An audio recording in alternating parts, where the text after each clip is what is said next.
By developing codes and rules to live by, this means we don't have to start every day working out how to behave, working out who to be. The brilliant paradox of freedom is that it is created by constraints.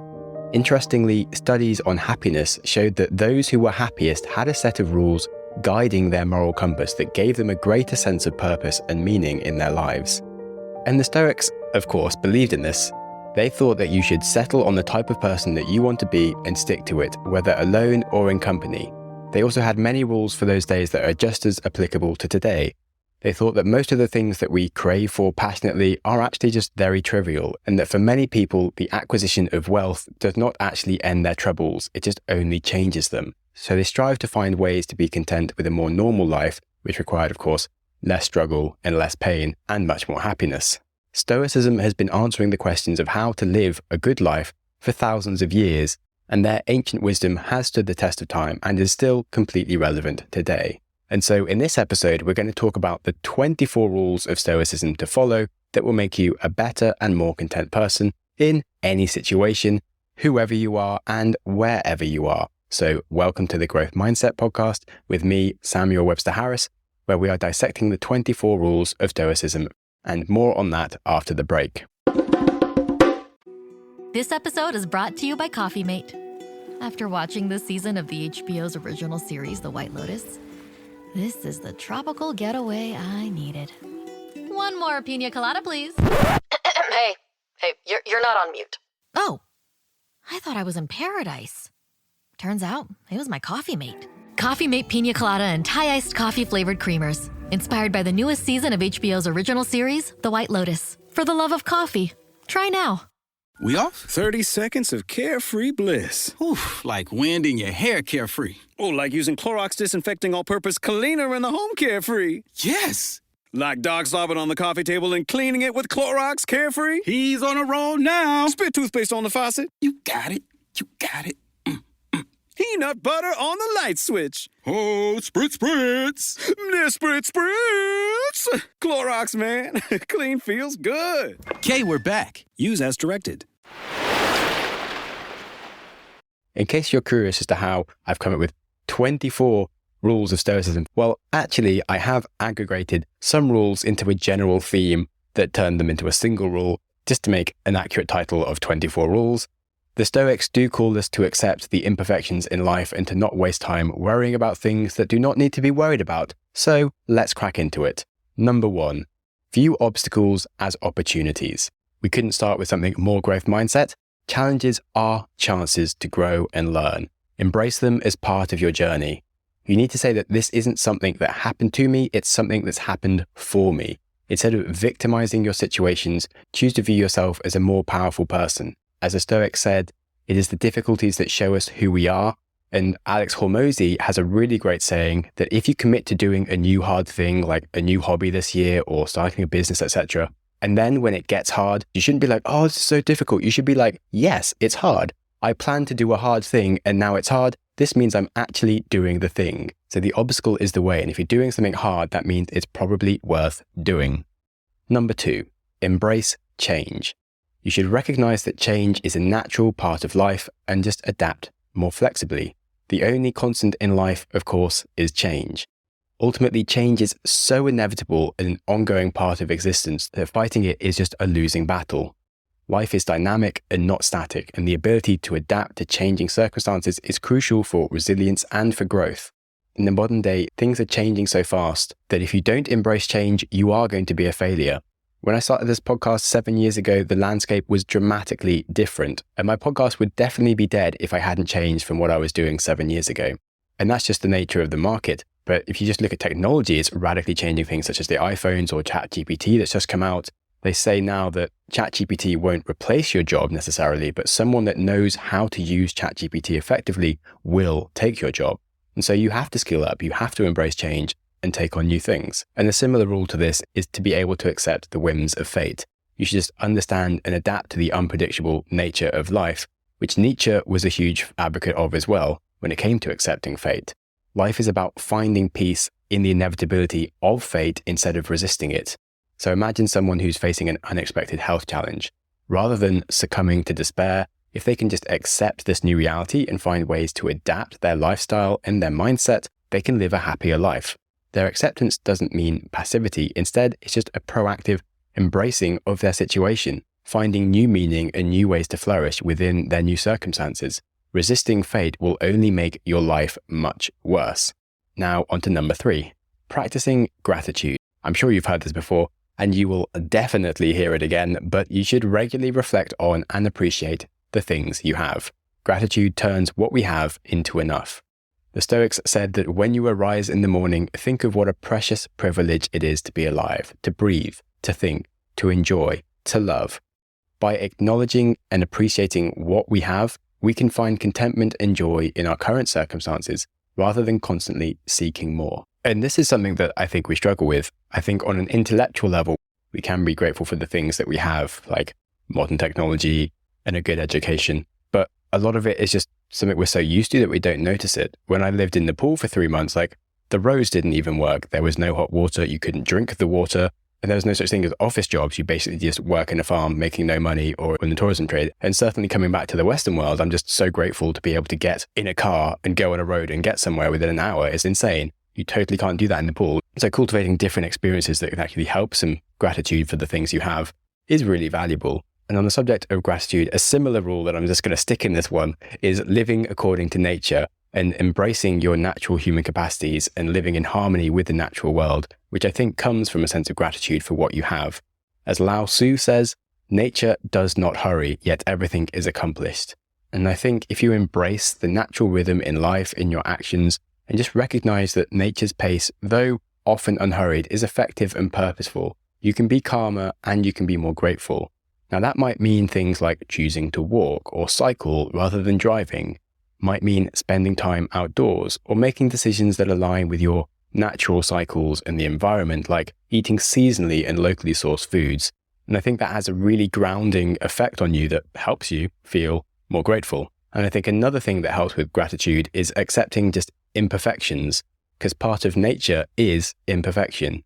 And that means that you can also embrace the imperfections in yourself and the world around you. Instead of trying to control everything or wishing for things to be different, you can accept them as they are and be grateful for what is, instead of seeking some kind of weird, more perfect version of whatever it is that you have. And now, rule number 4, cultivating mindfulness. So try and be present in the moment and acutely aware of your thoughts, feelings, surroundings, and actions without the rush to judge them. This creates increased awareness. And by creating this increased awareness, we can be more accepting and less needy or rushed to form an opinion or respond with an action. The present moment is the only time over which we have dominion, and we should learn to treat it like that. This relates heavily to a very important concept about avoiding imagined troubles. And the Stoics really believed in not suffering from worries and fears that might never materialize, because the stuff that you're worried about, it will happen or it won't, but worrying doesn't affect it. And we often suffer much more greatly in our imagination than in reality. So instead, cultivate mindfulness and just be more present in the moment without letting your mind wander through the stretches of time just to make your current life more difficult when there's no need for it. Rule number 5, ask, is this essential? Constantly question the necessity of your actions and choices. Doing the thing is doing the thing. Nothing else is doing the thing. Talking about the thing, planning the thing, posting on social media about the thing, cleaning up before you do the thing, or getting a better laptop, phone, or desk setup for the thing is not doing the thing. Only doing the thing is doing the thing. And so if you ever want to do something, just work out what that thing is and do that instead of having a bunch of other stuff around you. And then, of course, the Stoics loved cutting back on anything that wasn't essential. The rule was say no to anything non-essential. Decline what is unimportant, and by doing that, it creates space for what matters. It's not about daily increases, but often it's about a daily decrease. Hack away the inessentials. Bruce Lee actually said that it's not about daily increase, but a daily decrease. Hack away the inessentials. He also said that he fears not the man who's practiced 5,000 kicks, but the man who has practiced the same kick 5,000 times. He was also obsessed with stripping away the superfluous to focus on what truly matters, which leads to much greater efficiency and clarity in life. It's amazingly liberating to do less stuff. I personally get so much more done when I have less things on, without lots of meetings or calls or reviews or check-ins, without working on 3 different business ideas at a time or moving house every month. Without those things, I actually have so much time just to write much more, to put the proper amount of time needed into the podcast to make the podcast really good and consistent. And I can get to the end of the day with just having achieved like my one big goal for the day, and it feels so relaxing. And then I have time to do things like seeing friends, going surfing, and actually just enjoying my life whilst feeling way more productive than when I was trying to do lots of things. So, as I said, ask if this is essential. Now, the next rule, reflect on mortality, or memento mori. Remembering that life is only temporary can help you on what truly matters. They said that you cannot escape death, but at least you can escape the fear of it. So you should always choose to live in every moment fully rather than allowing yourself to just pass time waiting for things. Because so many of us have these ideas of things that we think will be good for us in a few years' time when something is more perfect or something magically appears and the right partner's there for us or the right job is there for us. And actually, we just need to go and do stuff right now. And as part of seizing the moment, they had the phrase to live as if reborn. You should approach each new day as a new life, a fresh start. In fact, it was the Buddha who said that each morning we are born again, and what we do today is what matters most. And the idea of viewing each day as a new beginning is so powerful. It's an opportunity to start afresh, to make choices that reflect our best selves. It's about letting go of the past, letting go of our mistakes, and focusing on the potential of the present. And on the subject of the present, rule number 7 is to value time properly. Recognize your time as the most valuable resource you have and use it wisely. It's the only resource that is finite and will run out. You can make more money, you can get more stuff.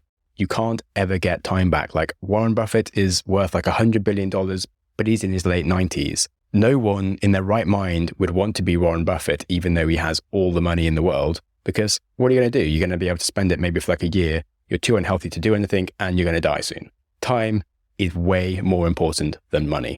So you must use it wisely. The Stoics said that while we wait for life, life passes. So hurry up and live. They said that life is very short and anxious for those who forget the past, neglect the present, and fear the future. However, life is long if you know how to use it. So value time properly and don't let external things warp your sense of what is truly valuable. And again, reflecting on how external things can affect us, the rule number 8 is to focus on what you can control. You should direct energy and effort towards things only within your power. If it's up to you, it should get 100%. If it's not up to you, it should get 0%. All energy spent into things that aren't under your control is just wasted energy. And so part of this actually is to start setting realistic expectations, understand and accept the limits of your control over external events. If you've ever heard the Serenity Prayer, it says to grant me the serenity to accept the things that I cannot change, the courage to change the things that I can, and the wisdom to know the difference. We must recognize the boundary between what is and isn't within our control, and then make peace within that understanding. And in our life, this might mean accepting that certain decisions are out of our hands and focusing on areas where we can make a difference and without stressing of the outcomes. And then whatever things do befall us, only focus on the things that we can do. And when you start thinking like that, you'll find that there always is something that you can do. In every situation, there is an opportunity for action or at least changing your mindset. So start where you are, use what you have, and do what you can. No matter the situation, there's always a step, however small, that could be taken that will help provide you agency even in the most challenging circumstances. So relentlessly focus on the aspects that you can influence, your attitude or your lifestyle choices, the way that you seek support and information, rather than sitting there feeling helpless. Remember to focus on what you can control and actually start doing the things that you can do. Number 9, develop more emotional resilience. Work on not letting external events disturb your inner peace. The Stoics said that a bad feeling is a commotion of the mind repugnant to reason and against nature. Steel your sensibilities so that life shall hurt you as little as possible. And when you start to get better at controlling your mind, you also control your response. And when you start controlling your responses, you get better at controlling your mind. So you need to remember that you can't control events, but you can control how you respond. No man is free who is not the master of himself, as they say. And going further with this, the Stoics said that being offended is a choice. You are the person that controls your reactions to anyone else's actions or words. Gandhi, in fact, said that nobody can hurt me without my permission, which showed that this is just as present and powerful thousands of years later. Being offended or hurt to a degree is a choice. We have the power to choose our response to other people's words and actions. When someone makes a critical comment about you, instead of immediately feeling offended, you can choose to view it as potentially constructive feedback, even if badly worded, or you can simply recognize that their opinion just doesn't define your worth and it doesn't matter what they think. It doesn't affect who you are or your validity as a person, and you can move on. Being offended is a choice. Number 10, practicing self-discipline. Aristotle said that through discipline comes freedom. Discipline in your thoughts and actions leads to the freedom and success that we want. With self-discipline, we can stick to a routine and a project and succeed at it. We can endure the fact that we might look crazy with our new ideas. We can endure people saying bad things about us because we are in control of ourselves. So reflect before reacting to any of your initial thoughts. It's a paradox that true freedom does come through self-discipline. By controlling your impulses and making conscious choices, you do gain mastery over your life. And part of self-discipline is cultivating patience, which also has many other benefits. But you should practice being patient with situations, with people, with yourself, because no great thing is created suddenly. Another paradox when it comes to growth and success is that it's often cripplingly slow for a very long time and then surprisingly fast. On the subject of Warren Buffett, he's made annually 20% growth every year for like 70 years, but that means that 99% of his wealth was created after he turned 50, even though he'd been working amazingly since he was 20 until 50, earning 20% each year. So remember that the greatest way to ruin things is to lose patience and act quickly and irrationally. And on the subject of that, rule number 11, let go of anger and resentment. You have to work on forgiving and understanding rather than holding grudges.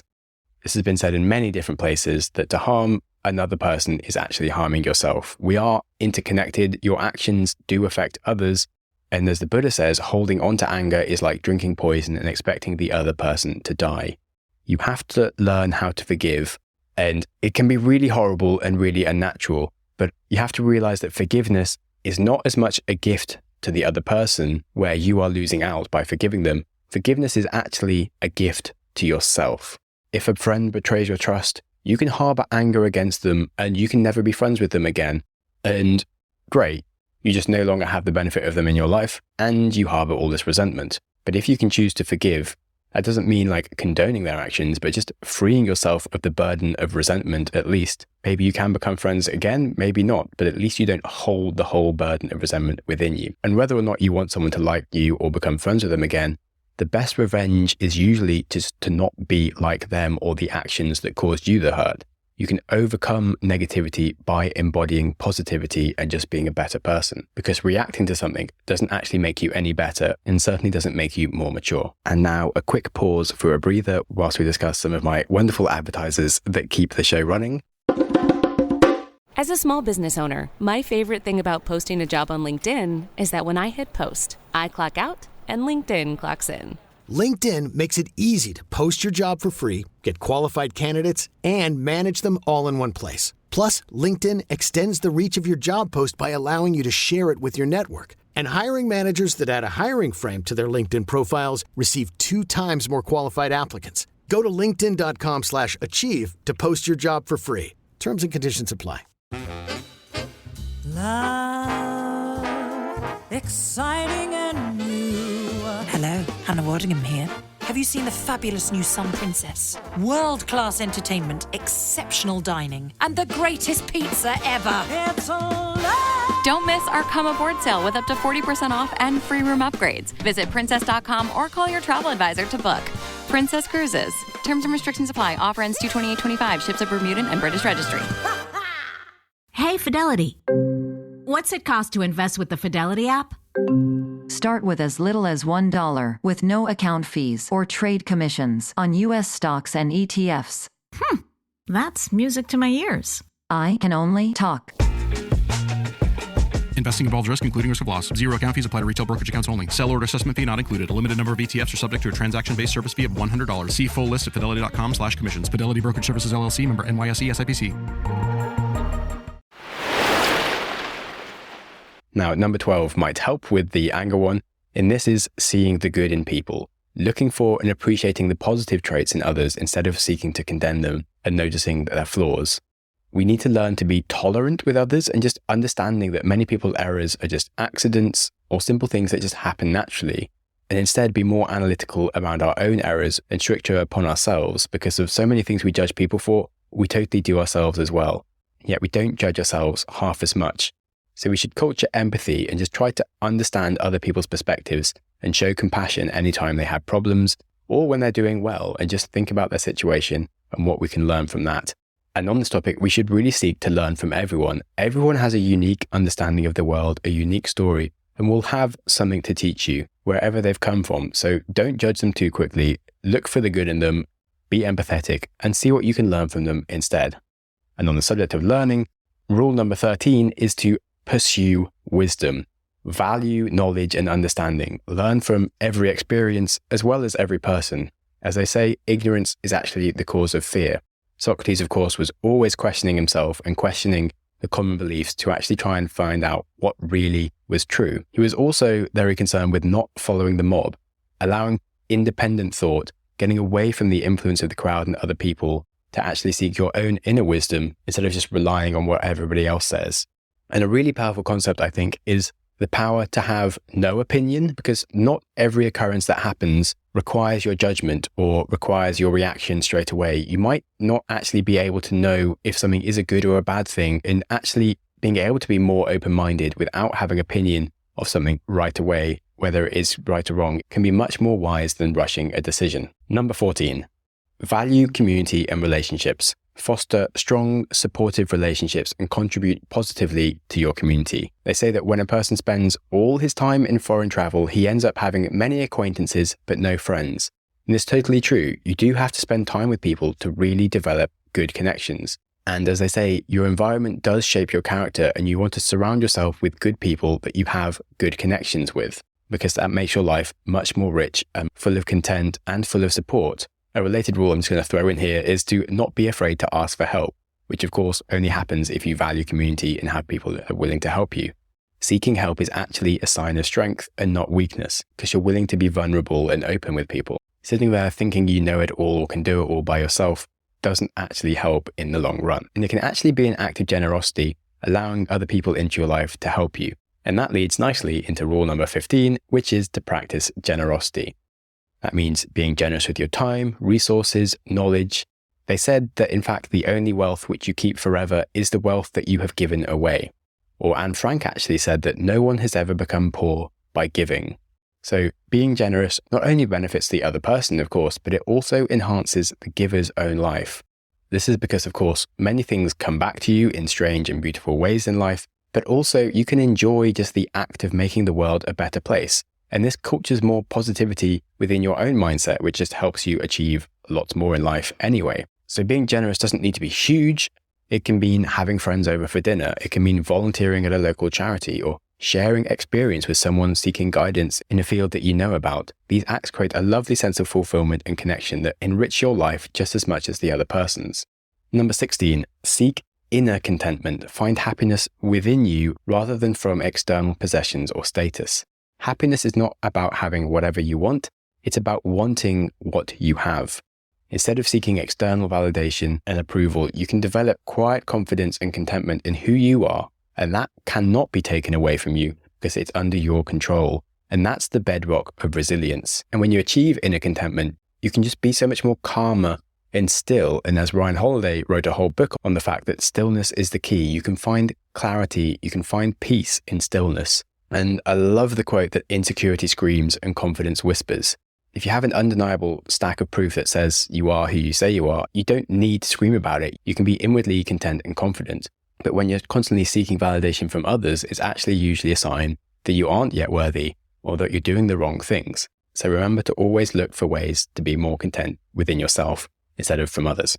Now, number 17 is to embrace voluntary discomfort. That means occasionally practicing hardship to increase your appreciation for everyday comforts and building resilience. Like I said, going to Nepal, that was forced upon me because of I had to eat rice and beans every day and live in a tent for 3 months. And actually it really helped me build gratitude and also build awareness of the fact that like life wasn't that bad. I still enjoyed it. And when you can be content with just the scantiest of fare, as they said, you build much more resilience to things going wrong. Like if I did lose all my money, it's not the end of the world. It doesn't actually panic me that much. It would be annoying. I've worked for it, but it's okay. And I think this helps you recognize the Stoic concept that possessions are only temporary. And it's not just a Stoic concept, it's just a fact of life. Material things are transient and they aren't truly yours. The piece of land that you have was there before you existed, it will be there after you existed. You just happen to be on it for a time with some legal stuff that says it, but rules of physics don't dictate it will be yours forever. And any other item in your life isn't truly yours. It's just a thing that comes and goes. And so this is a good reminder to practice moderation and to seek a healthier balance in all aspects of life, whether that's the things we have or the things we do. Number 18, review and reflect daily. You should evaluate your actions, your decisions every single day to focus on your own self-improvement. As Socrates said, an unexamined life is not worth living. This underscores the importance of self-reflections to create a more meaningful life and learn from your experiences and grow as a person. They even went as far as saying that you should keep a journal where you reflect on your day's actions, what you thought you did well, what you thought could be improved, because it's a practical way to gain clarity and insight. And when you are journaling, you can also ask yourself deeper, more introspective questions to help you really understand yourself and others and what's maybe going on in your mind and what to do about it. Number 19, cultivate personal integrity. This means being honest, consistent in your principles and actions and not lying. They said, consider at what price you sell your integrity, but please, for God's sake, don't sell it cheaply. The 4 Stoic virtues were courage, temperance, justice, and wisdom. And they thought this was so important and the bedrock of building more personal integrity and more satisfaction within yourself. They thought that ego was the opposite of reaching that. They thought that ego was the enemy and that you should stay humble and open-minded to recognize any of your limitations. That means that you stay open to learning and becoming a better person of even more integrity. Number 20, avoid complaining. Focus on action and solutions rather than dwelling on problems. Complaining achieves nothing. Instead, focus on constructive actions only. The Stoics thought it would genuinely be terrible to be heard publicly complaining, or even in private to recognize themselves complaining. It said that complaining about a problem without proposing a solution is actually called whining, and whining is weak. Instead of solving things, complaining often makes problems worse because you lose your locus of control to do something and you create just more negative energy, and you might also possibly annoy other people or yourself in the process. Instead of complaining to your coworkers, develop a plan to address the issue and present it to your manager and be someone who's proactive. Last year, I did a 3-part series on the different types of complaining that we do, what it means, how to use complaints or change complaints to improve your life. So hot recommendation to visit the archives there if you're interested. Now, number 21, be mindful of your speech and the things you say. Speak thoughtfully and speak truthfully.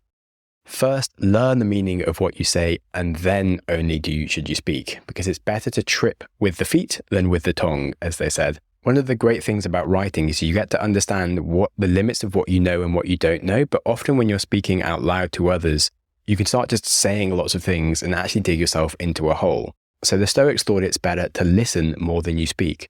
You actually learn more by listening to others than by talking. We have 2 ears and 1 mouth so that we can listen twice as much as we speak. And that's the rule they tried to follow. Number 22. We're getting close now. Finding joy in simple things. So they really did like appreciating the simple pleasures in life. It's the nature of the wise to resist pleasures, but the foolish to be a slave to them, as they said. So in the modern day, that means like TikTok, smoking, whatever addictions that fill your lives are mostly foolish, and they take away our own power. When we rely on things that are like easy pleasures to get, we depend on them for our emotional well-being and for our resilience. And that actually makes having self-discipline harder and makes so many other things in our life more difficult. Whereas if we just appreciate simpler things, we don't need to strive for more stuff or more distractions and more addictions when we're actually happy within ourselves with less. We don't need to please other people with our stuff when we're happy with what we have. And they really preached about detaching from materialism, focusing on experiences and relationships rather than material possessions. They said that how trivial are the things that we want so passionately, when in fact he with the most is the person who is content with the least. For many men, the acquisition of wealth does not end their troubles, it only changes them. And remember from the rule to practice gratitude earlier that gratitude turns what we have into enough. And now, rule number 23, if you didn't see this coming, I'll be most surprised, but rule number 23 is to adopt a growth mindset. Now, a lot of the rules so far have actually been very related to growth mindset, but more specifically, they did have the rule to view life as an opportunity for continuous growth. They were obsessed with seeking challenges. They thought that growth and strength came from overcoming challenges. They told people to focus on the process and not the outcome, to concentrate on how much effort you give rather than the result that you get.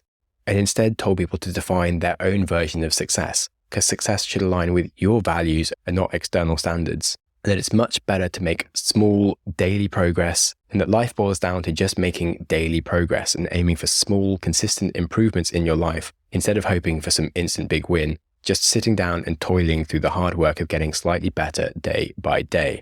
And so many different aspects that just all boil down to growth mindset. So rule number 23, growth mindset. And finally, rule 24, cultivating inner strength. And that means developing the strength to face life's challenges with calmness and resilience. Strength does not come from physical capacity, it comes from an indomitable will. And that reminds us that true strength is just a matter of will and character. It's not physical.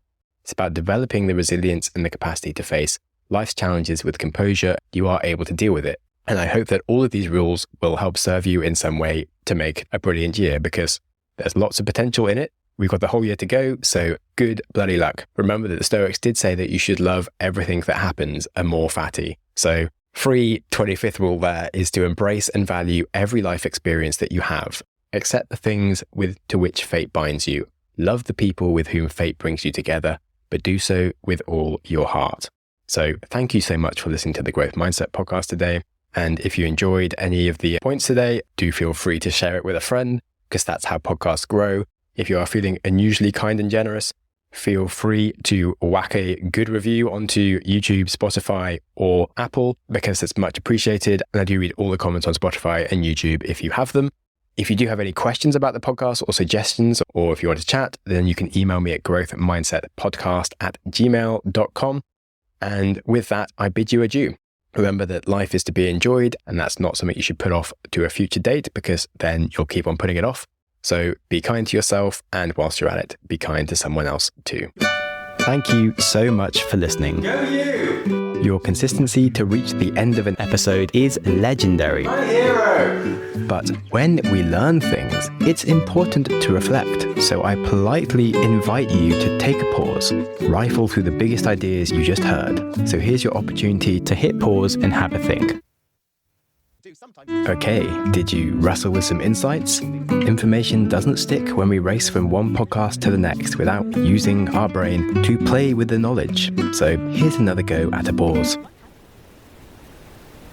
Alrighty, I'll let you off to continue with your life now. If you have any ideas or feedback for the show, I'm always interested to hear from you. You're the best! And other than that, please stay curious. Curious. Growth. Smiling for no reason.